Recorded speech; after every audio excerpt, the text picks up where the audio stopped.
Hello, welcome to Author Hour. I am your host Richard Lyntton, author of North Korea Deception, book 1 in the Deception series. North Korea Deception is an international spy thriller set in London, Moscow, Vladivostok and Pyongyang. But today we are thrilled and frankly honoured to welcome Kelly Simmons, author of Not My Boy, which is the very latest novel. You might also have heard of She Went There, One More Day, The 5th of July, The Birdhouse, and Standing Still. Kelly Simmons is a former journalist, advertising creative director, and her 6 novels have been selling internationally in a dozen countries for many years. She teaches at Drexel University MFA program, lucky students indeed, and is a member of Women Fiction Writers of America, Tall Poppy Writers, and the Liars Club. Additionally, she co-helms the weekly writers podcast Liars Club Oddcast, and coming soon, a new fiction serial podcast on HollywoodSpeak.com network. She was born the same day as Dorothy Parker. A coincidence? She thinks not. Kelly, welcome. How are you? I am fine, Richard. How are you? So great, so great. I'm sort of like honored, a little bit starstruck, because I always think of you as the gold standard. No, I'm serious. I'm serious. We've known each other for many years, but not like we don't really know each other. Right. We've met 1 or 2 or 3 times. We had a mutual friend. But I always remember at the Griffin Cafe meeting you, and I think maybe you'd done your first book or your second, and you were a little bit like, oh, you know, it's tough. And I'm like, what? But she's a published author. She's got an agent. She's got a publisher. How come she's not like on cloud 9? I didn't want to discourage you, but I didn't. right. Do you remember that? No, you don't remember that. No, I do. I meet a lot of writers when they're starting out or when they're somewhere along the line of the process, and I try to keep it real. Keep it real. Yeah, that's great. Yeah. So you know, what do you say when someone is, because there's so many different stages. There's the right. You decide to write a book. You're writing it. You're in the 10th, 20th draft. You've published 1 book, but you know you've published 5, 6 international best-selling novels. You have agent, publisher, all that kind of stuff. So what do you say? Because you teach as well. What do you say to young people just starting out? Well, I try to make sure that they have actual goals, right, and that they know what they're aiming for. And those goals might change depending on where you are in the process. But some people think that they're just writing because they have a muse or they have a story and they're just following it. Some people are very clear. They want to get an agent. They want to, you know, they know what genre they're writing in, and some people just don't know, you know. So is there something when you talk to people? Do you have a sense of who is going to actually finish the project, the goal? Do you get a sense of that at all, or not really? Not in a first conversation, but if I'm working with them, I can tell when I begin editing and helping them, like who has the fortitude to really edit and follow the process through, and who doesn't get discouraged easily. Right. So it's pretty clear pretty quickly. So I mean, I'm not joking when I say, you know, gold standard. You know, Kelly is the gold standard. When I you're so humble. Nice. No. And what I mean by that, and I literally I thought the people are going to laugh at me when I think of this analogy, but I thought of this analogy, so I'm just going to say it. So it's like, you know, you see painters, right? You see painters, and they're in the parks, in Hyde Park or in Paris. And then you go to the museum, you go to the Louvre, and you see a painting, and that, I swear to God, that's what I felt like when I was reading this again, because it's about the quality of Kelly's writing, and you can tell that she's written, this is her 6th novel, and she's been selling internationally. What I want to ask is, what is it like to be? I mean, I know you're going to be humble, but a very successful writer. What is it like? Like, is it like a dream come true? Is it just pure hard work, never ending? What is it like to be as successful as you are? Well, what it really is a lot of hard work along the way, because you can't maintain any level that you're at without trying new things, without figuring out new ways to market yourself, without connecting with other writers, without traveling more. You have to continually do that just to maintain any level that you do achieve. But I'm not going to lie, the first time I saw my book in a bookstore, you know, in a Barnes & Noble chain, I nearly fell to my knees. I was weak in the knees. And the first time you have like a conversation with people from Hollywood, or, you know, I mean, there are all these moments where you're like, you pinch me, you know, right. I can't believe Absolutely. It. And then there's more the more realistic day to day. You know, once you write regularly, they want a novel every year or every 18 months, every 2 years, whatever your schedule is. So, going to the Griffin or going to a coffee shop, it's full of writers, right? And they're all at different levels. So, but they're all doing the same thing. They're just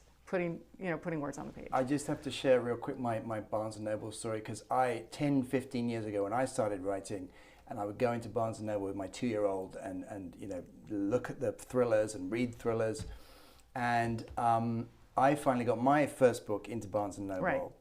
And just through pure coincidence, it was right next to Robert Ludlum, because it's Lyntton. Yes, and yes. I was just like, yes. oh my God, this is so cool. This is so cool.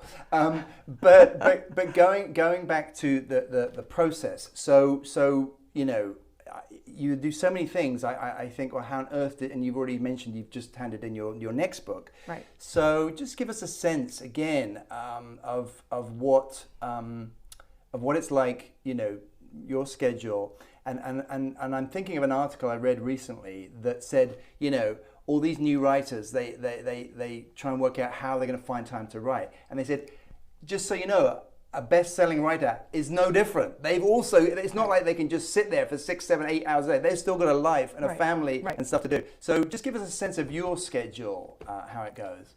Well, when do you write? When I first started writing, I had a full-time job. I have more of a part-time consultancy situation now, so I have a lot more freedom, and I have an empty nest. Right. So when I had little kids and I had a full-time job, I got in the habit of writing in the morning. Okay, what time?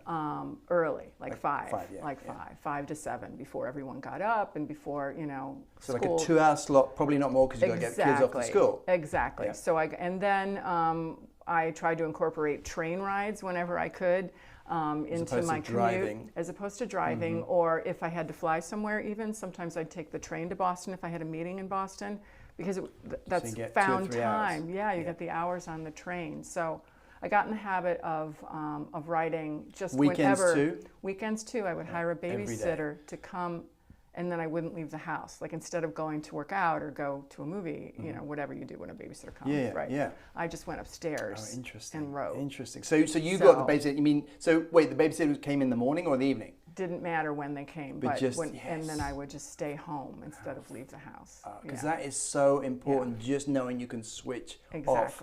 So you talk about the 2-hour slot. I always find that interesting, because I'm the same. I like to get up early before the emails start coming in and the kids going to school. But then during the day, would you find yourself wanting to go back? Did you have time to go back, like maybe at night, or were you just too tired at night after the kids go to bed? I'm very exhausted at night, but occasionally when you're on deadline or you're editing something, you have to work through so many hours. You have to find them, whenever you can, and then you just have to push through. But I would find myself working out problems in the plot, or I'm sure this has happened to you because your books are complex.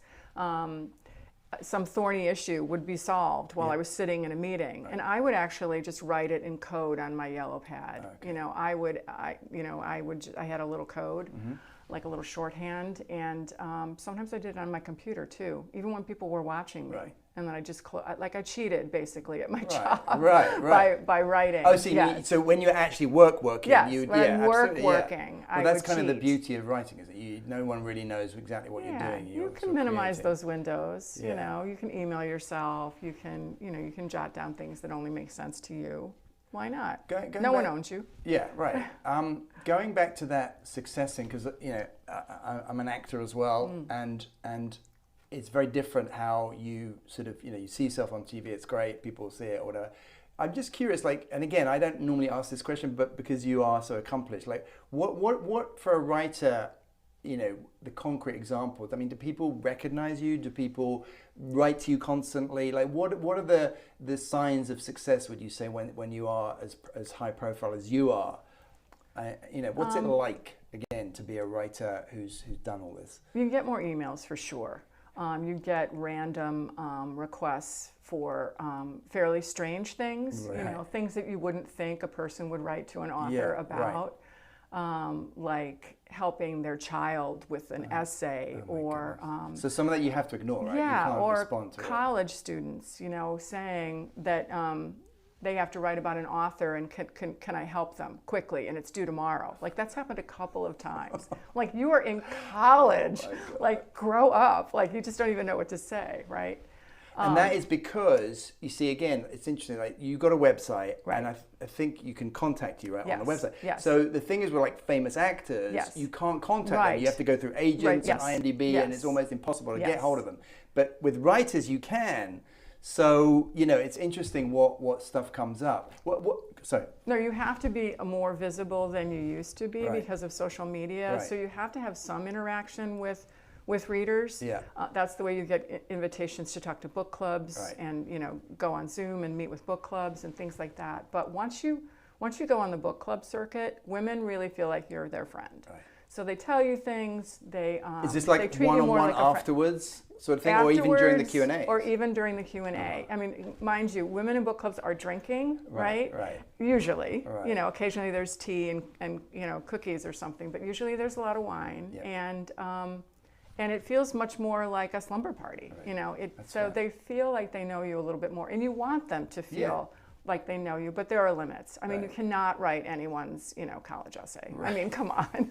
No one should. Right. Professional writer or non-professional writer should write a child's essay. Tell me about your team. I was browsing the other day, and I looked at this author had acknowledged all his team, and normally they don't do that for whatever reason. Mm-hmm. But you know, he mentioned you know, interior book designer, exterior book designer, marketing, digital marketing. Like there were literally about 10 people. Tell me a little bit about your team and who maybe people who don't know the process, you know, maybe think, oh wow, she's got all these people. Can you tell us a little bit about your team? I always am amazed by people that can go to that level of detail because a lot of times those people are invisible to me. Right. Or I'm angry at them sometimes because you know maybe you had a disagreement about something. I mean, this is, you know, it's been a long journey. So there's been some arguments and there's been some disagreements about how to market the book or about how to design whatever. But there is usually with every author, a full-fledged team behind at the publisher,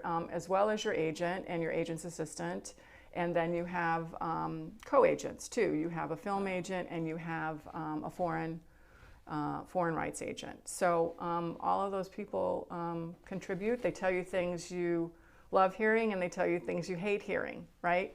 So is there any one particular job that you feel like, you know, people may not have heard of, like, you know, the digital marketing specialist or social media? I don't know. I'm just curious. Well, or not really. No. Well, maybe people are aware of this. Instagram has become a huge. Instagram and YouTube have become really huge. Even TikTok now in the book space. So there are people who are specialists at that at each imprint. Yeah. Wow.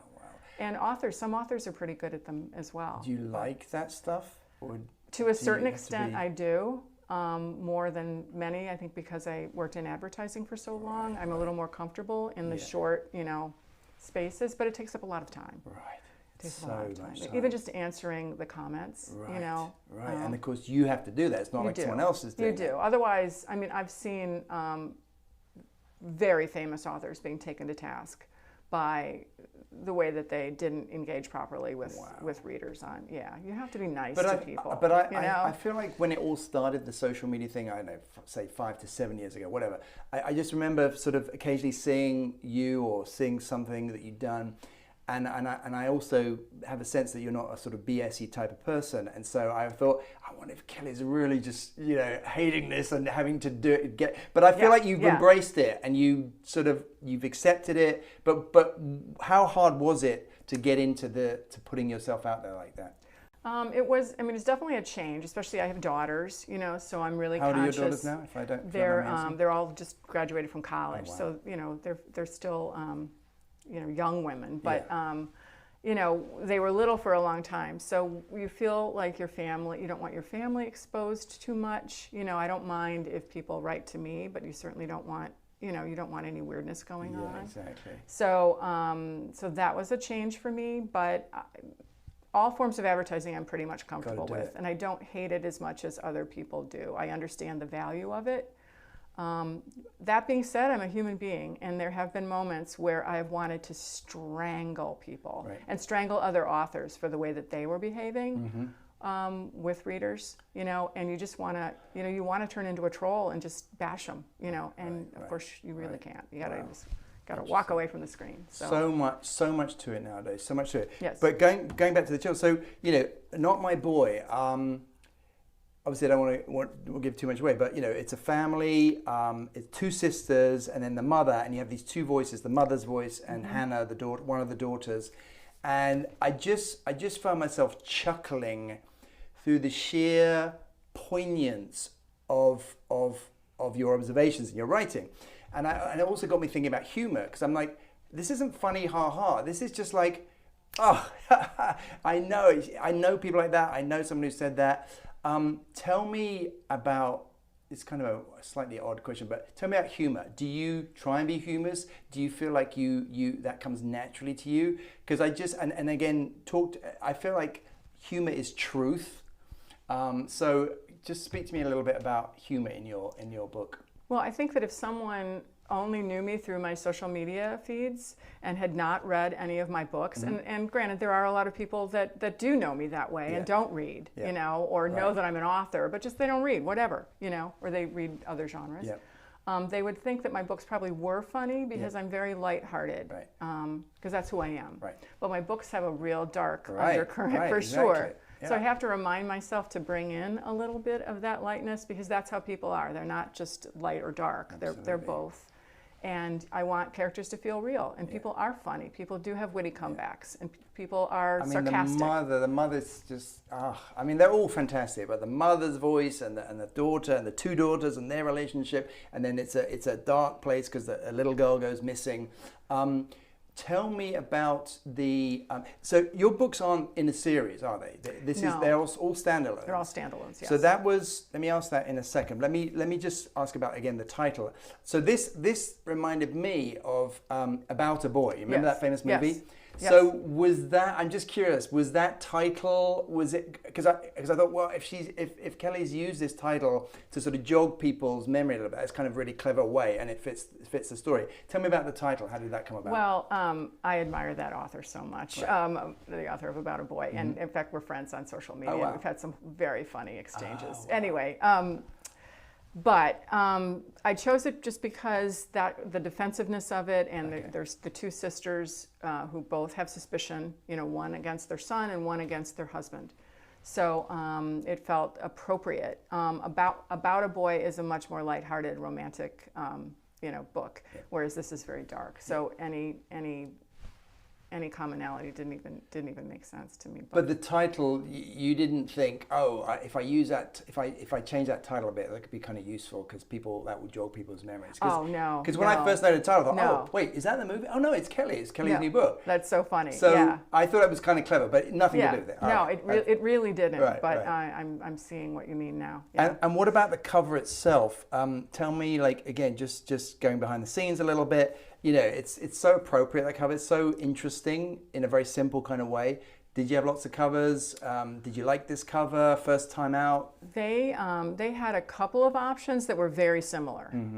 Sometimes there is more of a variety when they show you and they make a big presentation. It's actually kind of exciting. You're like, yes, show me what you have. Right. But I love this one right away. I love the target of the O on the boy's back, and I love orange. I think orange is really attention-getting on the shelf. Orange and yellow both, vibrant pink, things like that. Even if you don't like them personally, they really grab you when they're in the bookstore. Right. And tell me a little bit about your new projects. This podcast sounds interesting, and then you also do your own podcast, but then there's also this new fiction serial podcast. What is that all about? That I'm actually doing solo, and it would be very easy for you to do because you're an actor, but I'm performing the voice on it also. So that's very nerve-wracking. So is this your writing? It's my writing and my voice. But it's not your books, or is it your books? No, it's something I wrote specifically for the podcast. I call it a sound story. It's a mystery involving a sound memory. Okay. And a young woman has to kind of dig through the past to solve a mystery. So how long are the segments? They are between 5 and 10 minutes. And how long in its entirety? It's 10 episodes, so it's really short. It's like a snack. So when did you write this? I wrote that early this winter when the network talked to me about it, and I just thought it was really a fun challenge to do something smaller. Wow. It's more like a novella, like a long short story. Okay. But I wrote it to be a podcast, so it's very aware of sound and painting pictures in a way that you wouldn't do in a novel. And I wrote it from my voice. Okay. What I knew I could and definitely couldn't do. I couldn't do, voices and characters and. Well, speaking of which, you should do one. You should be great at it. It sounds really interesting. Yeah. I mean, it must be like a new thing. This is like a new thing. It is, and because I haven't even really heard about it. Well, there are many that are multi-actor, and they're more like radio plays. Right. And some of them are very elaborate, and they involve, mystery, there's a lot of sci-fi, horror. But in the women's fiction genre, with just one narrator and a simple story, there's nothing like it. So I was excited to do it. And going back to the voices, I'm a big audiobook person, to be honest. I read most of my books listening to them. So tell me about the the audiobook, because you have these two actresses and the mother's voice and the daughter's voice. And this was one of the first times I read recently that the big thing now is using two actors as opposed to just the one. Right. So tell us how that came about. Did you cast the actors? How much were you involved in that? I had a previous book that had 5 different protagonists, first-person protagonists, and they. The company that I worked with cast different actors for each one, and I thought it was really successful, and I wanted to be sure that they did that for this one. So they agreed to do that, and they give me the right to approve the casting, which is thrilling. If you work in advertising, you're picky about these types of things, right? And you're used to doing it. So I did choose the people, but I've gotten such great feedback. People have actually written to me saying how much they enjoyed the older actress, particularly who played Eva, and how much they enjoyed it as an audiobook. Yes. So I don't get feedback like that often. So I'm glad to hear you agree. No, it is. Because she is fantastic. You obviously know, right? Right. Well, no, they're both fantastic. Do you always write in that first person? Do you always have all your books have multiple characters like that? Not always, no, but there's always a division of timeline or a division of character. There's either a front story and a back story going on with the same character, or there's multi characters. And again, I already hate this question, but I'm also curious. Like so this is the characters. Are they based on your sister? Because I feel like she must have this really crazy sister. So that, she had. Because my mother had a very interesting sort of relationship with her sisters, chalk and my grandmother used to say they chalk and cheese. And then the way you bring in the mother's sort of reactions about looking back. Anyway, it's fantastic. But tell me, I'm just curious. That kind of naive question that I kind of don't particularly like when people ask me. But how much is based on people or you're inspired by? Well, I mean, generally, I am definitely inspired by little aspects of people, and I don't realize until the book is put together that I'd taken someone's hair and someone's way of moving or someone's way of speaking and kind of blended them. Right. In this case, my own sister, who is 5 years younger than me, was terrified when she heard that I had written a book about two sisters. I can believe it. She thought for sure I had spilled all her secrets. Right. In fact, we did a little video about where she interviewed me about her fears. So I promised her that that was not the case. And ironically, she felt the boy, Hannah's son, has a very unusual connection to animals. Yeah. That is almost otherworldly, and my sister really felt connected to that boy, and she thought that her life had inspired this 13-year-old boy. So she felt like I had kind of taken something, and I was like, whoa. Well, that's the funny thing. I never even noticed. Because my wife says to me, oh, that's you, and that's you, and I'm like, honey, it's not me, it's made up. And then I don't really tell her like the exact thoughts or whatever. But it's funny how people just assume it must be you. Yes. It must be someone you know. What about the story? I mean, it's you know, and again, what I love about it, it's always great when you kind of know some of the names of places, the locations. Right. You know, what, like, any particular thing that inspired you about, you know, because I have to tell you, Dateline. Okay, my wife used to watch Dateline for like years. Yeah. And I used to say, what are you wasting your time for? Like, it's you know, so negative, stop. And literally since COVID, I started watching it, and I think I've watched every series. But anyway, so I find true crime and all that stuff fascinating. But, you know, what was it for you that inspired this story? Anything in particular? Just, you know, I watch a lot of it also, and I watch pretty deep into it because I find the emotions and the just the little clues and just some of the interesting little things fascinating. But in this case, I'd always wanted to live next door to my sister. And so that did inspire having two sisters finally living next door to each other and realizing that dream of raising their kids together. But then, of course, I made everything go wrong, you know, everything go wrong. Right. So, of course. it's because, you know. Yeah. So wait, so you've always wanted to live in real life, but you haven't? No. We haven't lived in the same state in a very long time. Okay. Too, so right. yeah. Wow. It's her fault. Yeah. Of course it is. So and what about, real quick? We only got a couple of minutes left, but you know, your the student thing, teaching. You know, how do you feel? I guess teaching, maybe, like, that. You know, how has COVID changed the way people are writing, the way you're teaching? Do you feel we're back on track now, or is there a shift for you of some kind? For me, I was lucky. You know, I wasn't homeschooling kids. You know, and you know, we had, you know, career challenges, and, you know, publishing, you know, was difficult. I had a book come out. I had no events to go to. I had to go do all online things. You know, there were those types of challenges. Did the schedule actually get stopped dead in its tracks? Oh yeah, all the bookstores closed.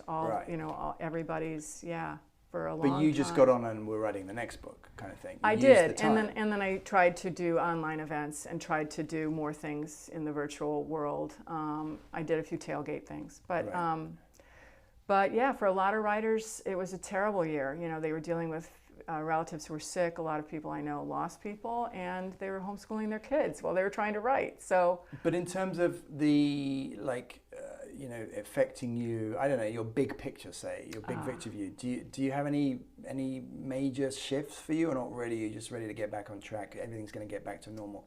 Well, I think that it made a lot of people reevaluate what they're doing and where they're putting their energy.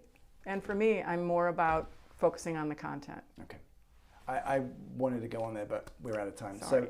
So thank you so much, Kelly Simmons, for a scintillating conversation today, and for finding some time in your busy schedule to come and see us. You can find out more about Kelly and her work at www.kellysimmonsbooks.com, two S's. I'm your host, Richard Lyntton, author of North Korea Deception, available in all formats around the world on Amazon and in audiobook. Cheerio, see you next time.